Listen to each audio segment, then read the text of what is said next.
Okay. Um, last video for the day.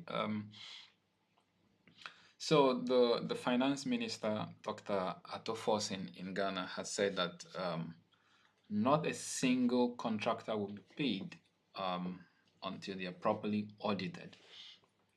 And this is one of those things that, as a country, as a nation, um, we really need to implement and enforce proper audit of accounts, right? So if you're a contractor who is being, awarded government contracts, basically you are being awarded a contract to service the people, to service the nation, to service millions and millions of people, right? So it is fair that the country holds you accountable and say, okay, I awarded you maybe $5 million worth of contract.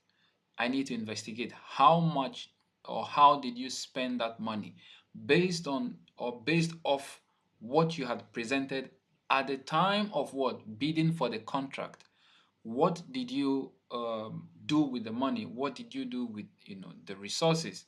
Did you do it according to what you said you would be using the money for, or did you use it for what something more contrary to what you had what initially what presented? And this is one of those things which is just is as equally as important to anything that the government does. Without the proper audit, how do you know if the funds are not embezzled? How do you know if the funds are not misappropriated? How do you know if the funds are properly used for what they say they are going to be using it for?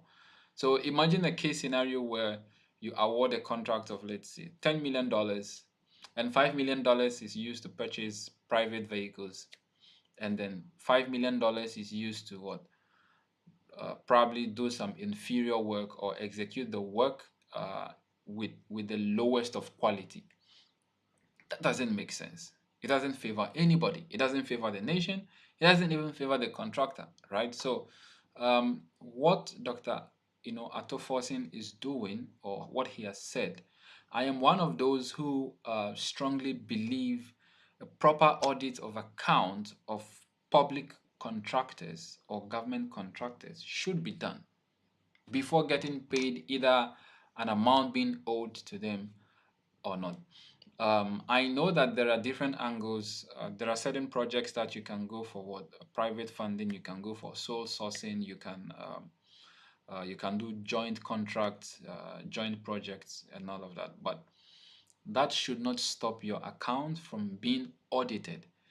At the end of the day, you need to prove to the people that, hey, whatever funds I got from the government, I used it for the right intended purpose. If I receive funds to build, let's say, maybe 30-kilometer stretch of road, asphalt road, with pedestrian and drainage, if I do that, I should not fear the proper auditing of what my account, because what at the end of the day, I need to prove to the people, I need to prove to the nation that yes, I did what I said I was going to do with the funds that were given, or awarded to me as part of what the contract that I got from the government. So a lot of government sectors should properly audit, investigate how funds are being used and how funds are being managed by what vendors, contractors, even for internal use, and a whole lot more.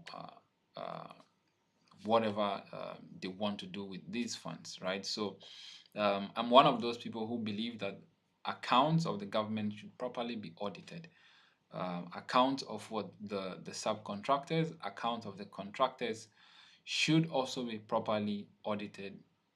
To be fair to everyone, let the citizens see that okay, we the government say we would do XYZ, we have done it. The contractor said they would do XYZ, they have done it. So kudos. So yeah, kudos to Dr. Ato Forson for making such a statement, and I hope, I believe that he will enforce that. I'm not sure what are the parameters as to enforcing those statements, but hopefully the Auditor General will step in to help enforce this auditing to make sure that the state account, the state budget is not misused, embezzled, and you know the story. So kudos, and hopefully things get back on track where we used to be before. So all right, guys, bye.